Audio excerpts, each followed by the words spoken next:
का कारण क्या था कि यूरोप के जो विरोधी गुटों में जो बंटवारा होता है किस सीमा तक प्रथम विश्व युद्ध के लिए जिम्मेदार है, और 19वीं सदी के अंत में जो 20वीं सदी की शुरुआत जो शुरुआती साम्राज्यवादी प्रतियोगिता के कारण प्रथम विश्व युद्ध शुरू हो गया। चर्चा कीजिए, किसी भी तरीके से क्वेश्चन पूछे यही लिख देना एकदम से, बिल्कुल सही आंसर बताऊंगा।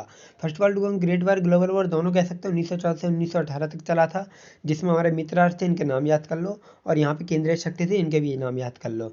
तो जब केंद्रीय शक्ति का एक राजा गया था, ऑटोमन एम्पायर यानी ऑस्ट्रिया हंगरी का एक राजा गया था, किसमें, यहाँ पे गया था इन वाले मित्र राष्ट्रों के देश में। तो जब ऑस्ट्रिया हंगरी का राजा फर्डिनेंड जब सर्बिया गया, तो सर्बिया में जाके फर्डिनेंड का मर्डर कर दिया गया। तो इसी कारण ये देश गुस्से में आ गए केंद्रीय शक्तियाँ। लेकिन केंद्रीय शक्ति जब गुस्से में आई तो इन्होंने सर्बिया पर अटैक किया।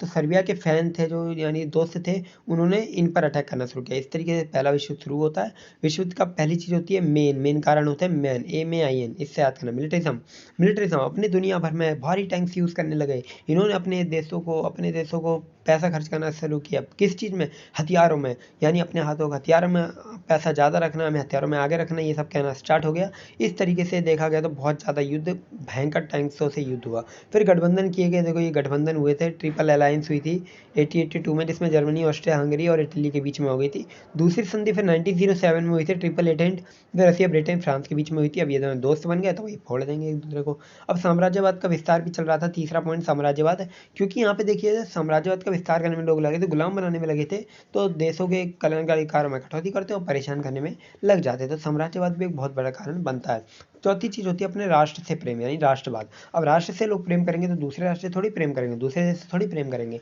तो दूसरे देशों में युद्ध करते, अपना उनका सामान ले जाते, खूब परेशान करते, तो वहाँ पे कब्जा कर लेते हैं। इस तरीके से पहला क्वेश्चन होता है खत्म हमारा। फिर मीटिंग बुलाई गई 1920 में, निष्कर्ष में मीटिंग बुलाई गई, पेरिस सम्मेलन हुआ, जो कि फ्रांस की राजधानी पेरिस में हुआ था, जिसमें ये कहा गया कि भाई UN अब बनाया गया है, राष्ट्र संघ बनाया गया, लीग ऑफ नेशन, तो अब ये युद्ध को रोकेगा और शांति बनाए रखेगा। लेकिन वर्साई की संधि जब हुई तो जर्मनी पर 6 अरब पाउंड का फाइन लगा दिया गया। तो ठीक है, इस तरीके से क्वेश्चन समाप्त होता है।